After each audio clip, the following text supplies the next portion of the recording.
As always, listener discretion is advised and it is not suitable for anyone under the age of 13. Hello and welcome to episode 16 of It's Murder Up North. I hope you're all keeping safe and well. I am currently recovering from a chest infection, so this episode was going to be delayed. However, I didn't want to let my wonderful listeners down. Today's episode covers a case that disappeared into obscurity almost as soon as it happened. At the time of the murder, in 2001, the UK was in the midst of the foot-and-mouth crisis. There had just been a general election and rioting was taking place in the city of Bradford. In the same week the crime was reported to police, the headlines were focused on the news that Jamie Bulger's killers were to be released on parole and would be granted anonymity. Despite the lack of reports and newspaper articles, I felt this case should be told. It is a case of sex, lies and infidelity, which tragically led to the death of a devoted father of three. Before we head to the episode, check out this week's podcast of the week, True Consequences, hosted by Eric. Hope you enjoy the show as much as I do. Hello, this is Eric Carter-Lundeen, the host and producer of True Consequences, a true crime and mystery podcast with stories based in New Mexico and the American Desert Southwest. We'll uncover cases such as the Toy Box Killer, one of the worst serial rapists and suspected serial killers in New Mexico's history. We will also discuss mysteries such as alien sightings, as well as hauntings and other weird things that happen in this area of the country. I hope you'll give me a chance and listen to True Consequences. I think you might enjoy it. You can find us wherever you listen to your favorite podcasts. Now, let's head to the episode.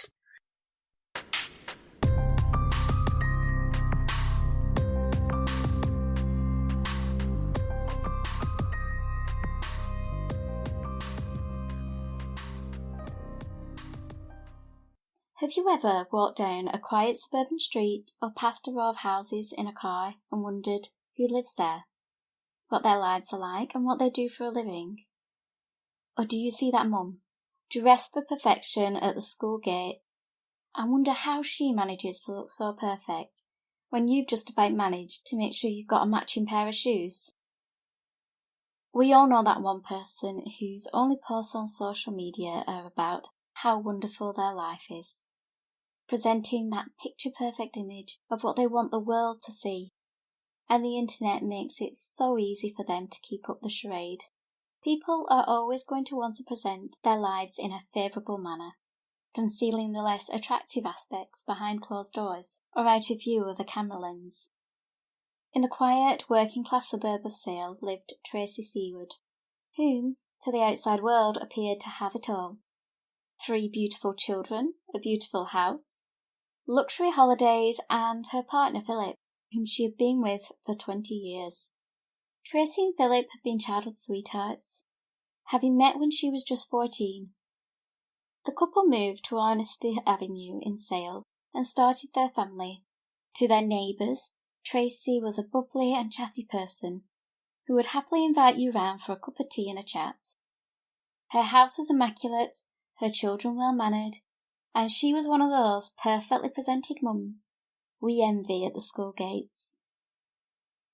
Every house has its secrets, some small and insignificant, but 77 Honesty Avenue held scandalous secrets that would cause Tracy's neighbours to change their view of this respectable mother and housewife. Behind closed doors, Tracy took on a different persona. She became the dominatrix known as the Stiletto Goddess, who had hundreds of loyal followers worldwide. What had started as experimenting in the bedroom with her partner Philip evolved as they found they enjoyed certain fetishes, in particular sadomasochism, which is defined by getting sexual pleasure from sadism, the act of inflicting pain, and from masochism, the act of being hurt. It may surprise you to learn that British law does not recognise the possibility of consenting to actual bodily harm. Therefore, such acts are deemed as illegal, even between consenting adults. Philip liked to be dominated, and she enjoyed inflicting pain on him. Tracy found the thrill of being in control exhilarating. Over time, the couple tried to keep the thrill alive and began taking pictures of Tracy in increasingly provocative outfits, but always in her trademark stilettos. Photos became videos. At first, they were just for their own personal pleasure, but as they delved deeper into the world of BDSM, they learned there was money to be made from the stiletto goddess. Philip converted the garage into a recording studio, where their illicit films could be made. As these productions grew in popularity, so did the number of admirers Tracy attracted. Men from all over the world would spend hours in chat rooms with the stiletto goddess, enthralled by her charisma and sensuality. Her fans nicknamed themselves her slaves. Tracy was a very intelligent and captivating woman. With a private school education, she seemed to know just what to say in order to get what she wanted. As well as taking part in sadomasochistic acts, Tracy catered to her admirers, but she also partook in another, more gruesome fetish. She would make films in which she would crush small animals and insects with her stilettos, a fetish known as crushing. This was more prevalent in America at the time. To most people it is repulsive, but others are sexually aroused by the act.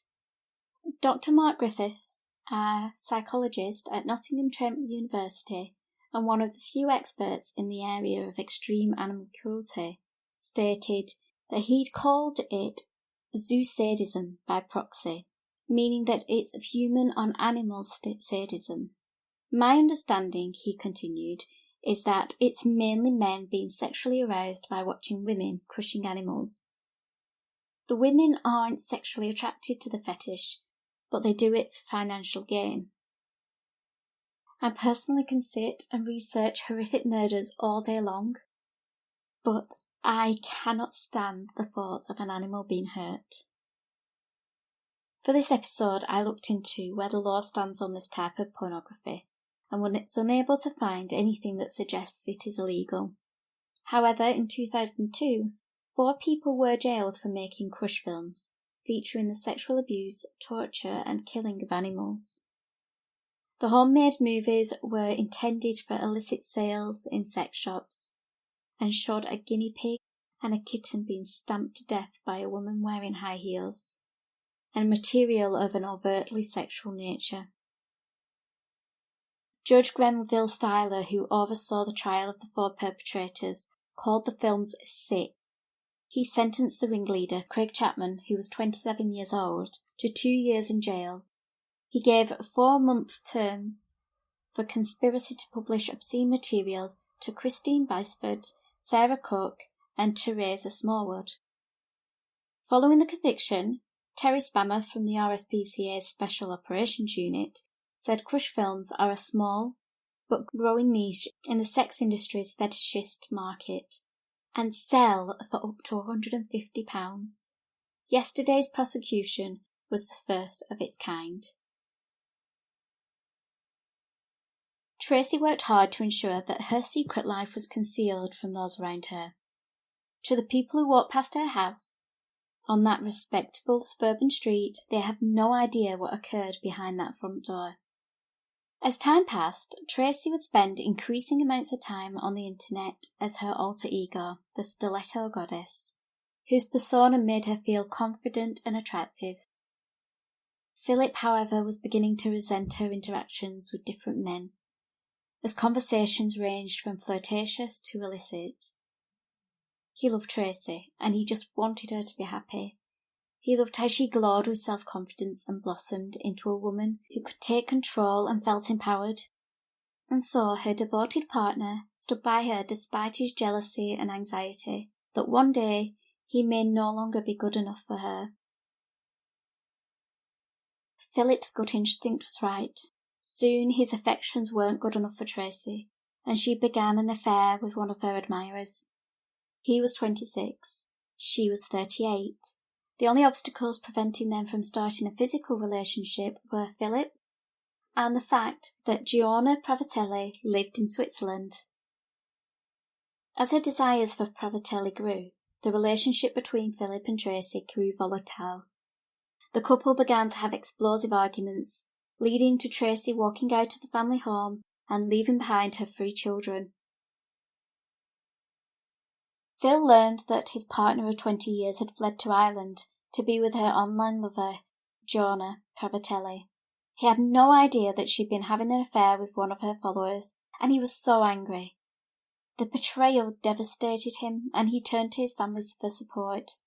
He was determined to win Tracy back, despite his family's pleas that he should just let her go. Philip finally managed to speak to Tracy. She seemed to regret her decision to walk out on her life for a man 12 years her junior, and agreed to return to Honesty Avenue. The couple worked hard to rebuild their relationship. They went out on dates and focused on rediscovering what made them fall in love in the first place. All seemed to be going well in the relationship on the night the couple visited Philip's sister Christine. They enjoyed a pleasant night with his sister, and despite Philip's family's reservations, they decided to support his decision to stay with Tracy. They appeared happy. Christine was just content to see her brother happy. Philip was the type of person who'd stay in regular contact with his family and friends. He would always be calling or texting someone, and so when he hadn't been in touch with Christine for a few days since he and Tracy had been for dinner, Christine felt this was strange. He always answered, even if it was with a one-word text. She called by the house and was greeted by Tracy. When Christine inquired where Philip was, his partner of 20 years shrugged her shoulders and replied, "I don't know." Christine questioned her further, and Tracy told her they'd had an argument the night they left Christine's house.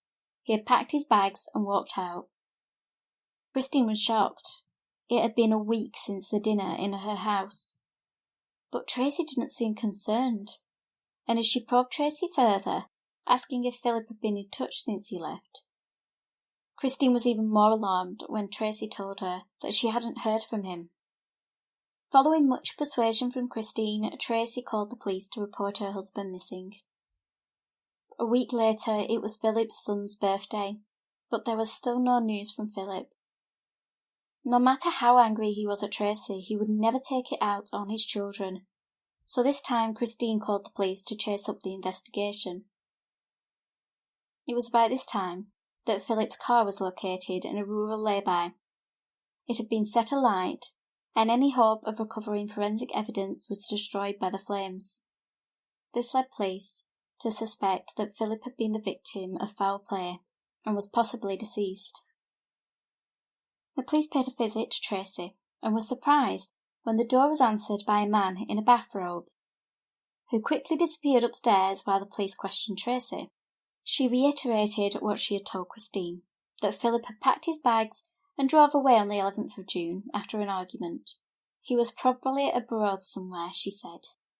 However, the police were suspicious of her story and decided to take her and her male companion in for questioning. The two of them were very calm, and Tracy stuck to her story.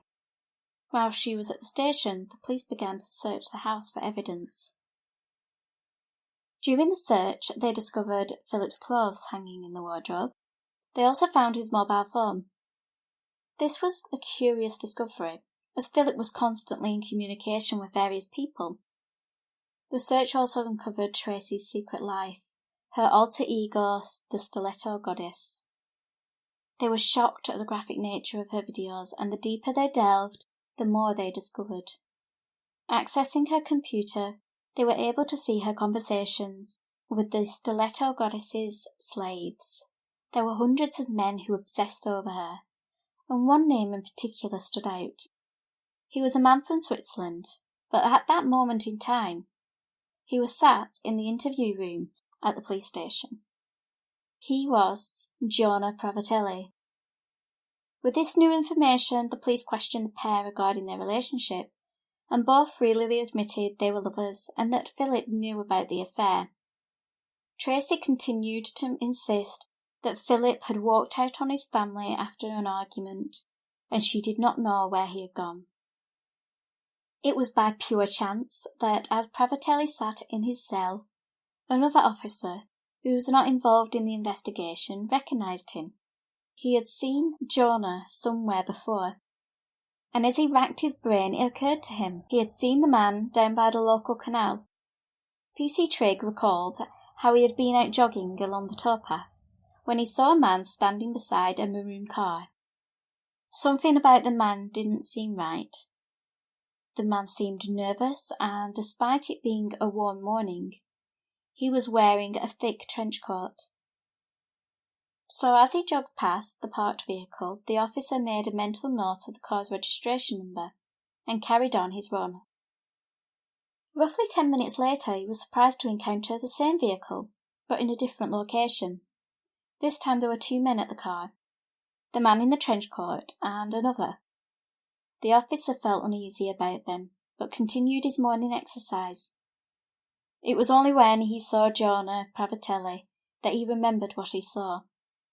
The officer also recalled that as he passed for the second time, he heard a loud splash and observed the men throwing a metal rubbish bin into the water.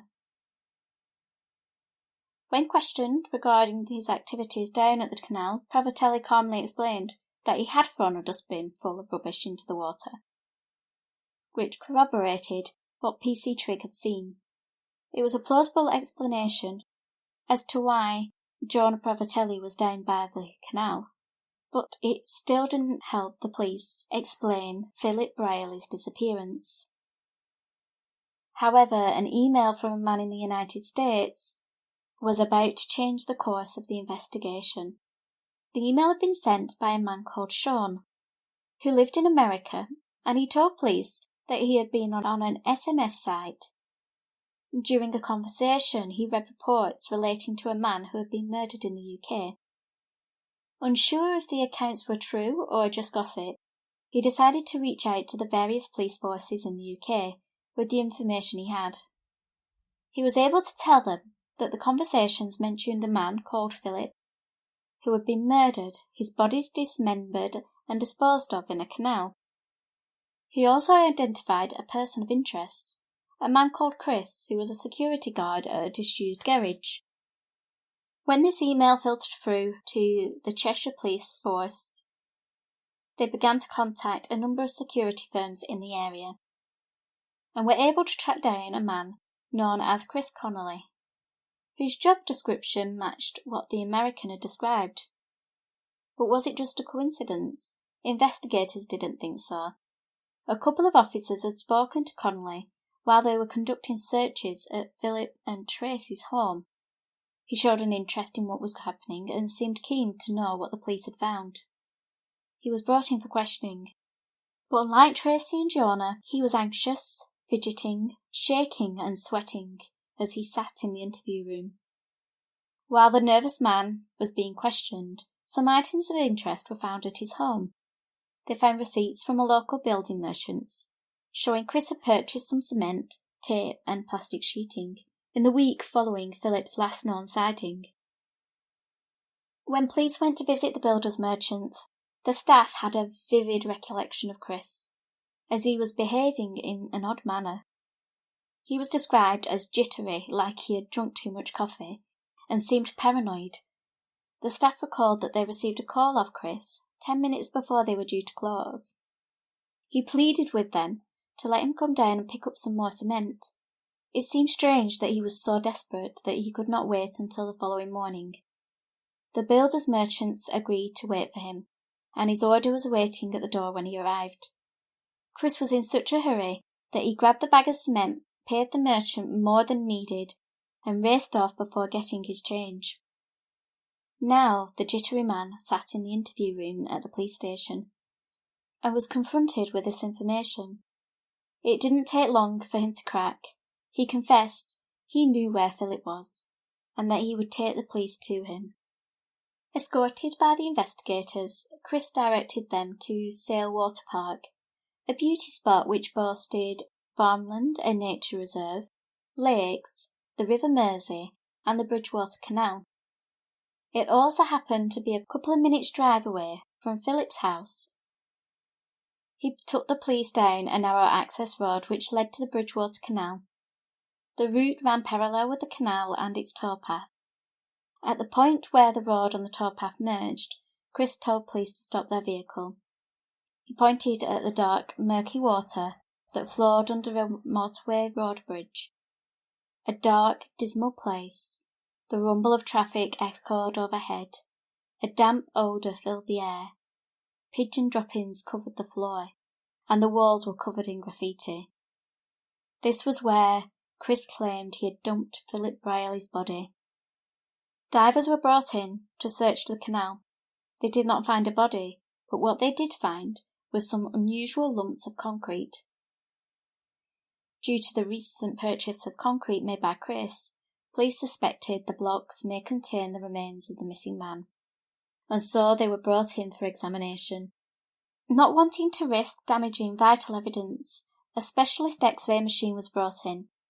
It had been used in major criminal investigations previously, such as the murder inquiry at the home of Fred and Rose West, to help in the recovery of bodies. It allowed the coroner and investigators to see exactly what was inside the concrete blocks. Each slab was scanned, revealing that the investigators' suspicions were correct. They identified human legs, still wearing shoes, arms with a wristwatch clearly visible. Inside a bell-shaped piece of concrete, they found the skull, and what appeared to be dark shadows in the brain cavity. The final piece of the body, the torso, was found in a metal dustbin. Police now had a complete body, but they still needed to confirm the identity. Thanks to the X-ray equipment, they were able to identify where to cut in order to preserve evidence. And work began cutting away to reveal the dismembered body parts. With his confession and the recovery of a body, Chris Connolly was charged with the murder of Philip Brierley. He sat down with investigators to give a full account of what happened. He claimed he had done it to protect Tracy and her children. He was friends with the couple, but he became concerned when Tracy began to tell him that Philip was mistreating her. He had been abusing her and had forced her to make pornographic films. She was miserable and frightened and just wanted to get away from him. The more Tracy spoke about how unhappy she was, the more Chris felt he had to do something. He had a wife and children and couldn't stop thinking, what if it was them that were being hurt? He admitted he killed Philip, but claimed he acted alone. He just wanted to help Tracy be free of her abusive partner. Although the investigators believed some of Chris's account, they were sceptical about the idea that Tracy wasn't involved. And she had fueled these suspicions, especially when they found her and Jonah together, just a matter of weeks after Philip had disappeared.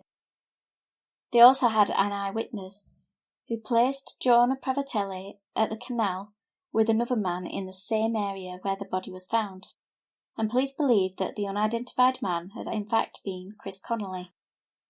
So Pravatelli was charged with being an accessory to murder. Police still needed to prove that the one person that connected these two men was also involved. Not only did they have the fact that Tracy quickly moved Pravatelli into her home while her partner was still missing, but it was also discovered that Tracy had transferred the house, bank accounts and bills into her name. It's not known for certain why she did this. It could possibly be because she knew in the event of Philip's death, she would have no legal rights to his estate. Her computer provided the most crucial evidence to link her to the crime. As her conversations were looked through, they discovered another man who had fallen under the stiletto goddess's powers. The content of the messages confirmed that this devoted follower was willing to do anything for her. He was Raoul Thomason, who lived in Holland and had a porn addiction. Bank records showed that he had been sending money to Tracy on a regular basis. Phone records also revealed that he and Tracy shared up to 32 phone calls in a day. More importantly, the conversations suggested that Tracy had been plotting to kill Philip for some time. She had told Raoul that she didn't want to be with Philip anymore, and her relationship with Jonah Pravatelli had been a brief fling. What she really wanted was to be with Raoul. Believing that Tracy was willing to give up everything to be with him, Raoul offered to help her get rid of Philip, under the impression that once he was out of the picture, he and Tracy could start their lives together. The conversations between them showed that Raoul Thomason had attempted to help Tracy on numerous occasions. He had sent her sleeping pills, which Tracy gave to Philip in his food, but this attempt failed. He also planned to send her a shotgun, but was unable to find a way to smuggle it to the UK. Although his gestures failed, he did agree to finance the murder and offered to assist in the clean-up afterwards, with the plan being that he would travel to be with Tracy once the murder had been committed, help her ensure there was nothing to lead back to them. Then the two of them were going to leave the UK. A clear picture of who Tracy Seward was had started to emerge. She had the power to manipulate others and control situations. The police had no doubt that she had instigated the murder and had managed to convince two men to commit the crime for her. They returned to Chris Connolly, who was the weakest link in Tracy's plots, and with a gentle nudge, Chris Connolly decided to tell the truth.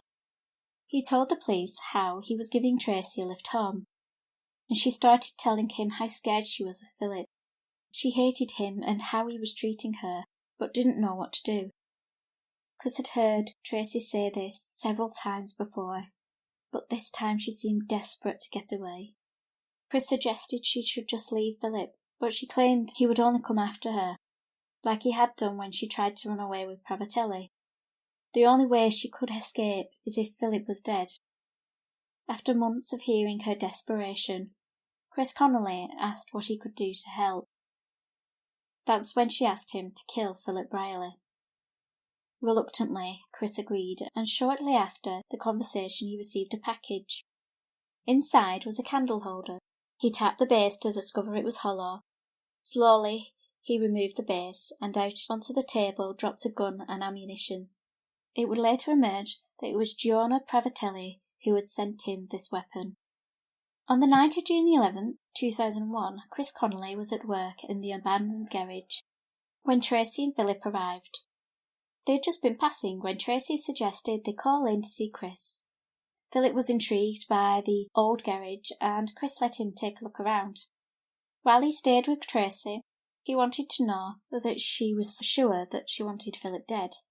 She didn't say anything, she just nodded. As Philip returned from looking around, Tracy complained of feeling faint, and suddenly collapsed on the floor in front of him. Her loving partner knelt at her side and tried to rouse her. He didn't see Chris moving up behind him, with the handgun drawn, pointed at Philip's head. He fired, but Phil remained upright. The wounded man turned to Chris, with a perplexed expression, as Chris fired a second shot. This time Philip fell to the floor. It was at this point that Tracy got up from the floor and proceeded to tell Chris to help her wrap up the body and place it in the boot of Philip's car. For 2 days, the body of Philip Brierley remained in the boot of the car parked up outside Tracy and Philip's home. On the second day, Jonah arrived from Switzerland. According to Chris, he and Tracy wanted to dispose of the body in the river. However, it was Jonah who suggested dismembering the body and setting it in concrete. So Chris and Jonah headed to the abandoned garage, and Jonah began to dismember the body. While he worked on taking the body to pieces, Chris kept watch. He became alarmed when he saw a police car pull into the car park. Panicked, he told Jonah, but Jonah did not seem concerned. Chris rushed back to the window and watched as the police car stopped in a parking space. His heart was racing, and he was terrified that they were going to be caught. He watched as the police officer walked to the rear of the vehicle and pulled out a speed gun. He'd just turned up to set up a speed trap. Once the body was dismembered, Chris went to the builder's merchant and purchased the cement. He returned to the abandoned garage, and he and Jonah began setting the body parts into the cement. Chris confirmed that he had to return to the builder's merchants to buy another bag, as they had run out. Once the concrete had set, they loaded the individual blocks of concrete into the boot of Philip's car and drove down to the canal. This is where PC Trigg saw them as he was out on his morning jog. The two men abandoned Philip's car in the lay-by and set fire to it in the hope that they would destroy any evidence. It's amazing how one woman was able to manipulate 3 men into murdering her partner. Tracy used the promise of love, sex, and a man's good nature to get them to do her bidding. No one would believe that in a respectable working-class suburb such a scandal of lust, greed, and murderous intent could exist. There was no evidence to prove the allegation of abuse that Tracy had made to Chris. She preyed on his desire to protect her. She made Raoul Tomlinson believe that she loved him, and she used sex to keep Jonah under her spell. None of the men she targeted had any criminal records, nor did they have any history of violence. Even after police had uncovered the evidence that tied her to the murders, along with Chris's confession, Tracy still insisted she was innocent. For a while she played the role of a grieving widow, but before the impending trial she changed her plea to guilty, and Jonah Provatelli followed suit. 3 defendants were brought to trial and were found guilty of the murder of Philip Brierley. They were each given life sentences. Raoul Thomason, Tracy's supporter in Holland, was extradited and was handed an 8-year prison sentence for his role in the murder. Despite the scandalous nature of this case, it was underreported in the news at the time. Unlike too many cases, the focus is on the perpetrators. I could find barely anything regarding Philip Brierley. He is a forgotten victim. And sadly, he was not the only victim. There was also his family and his friends. Tracy and Philip had 3 children together, and due to her actions, she robbed them of both their parents, and forced them to grow up with the knowledge that their father was murdered by their mother. For all her manipulation and cunning, Tracy made numerous mistakes that led to her downfall. She clearly confided in the wrong people, the same people who were discussing the murder on a chat room, which caused Sean to contact the police in the UK. She also made the mistake of trusting Chris, who, although he felt he was committing the crime to protect her, he was ultimately her downfall. Thank you for listening to episode 16. Please join me next week for episode 17 of It's Murder Up North. So in the meantime, keep an eye on those shadows.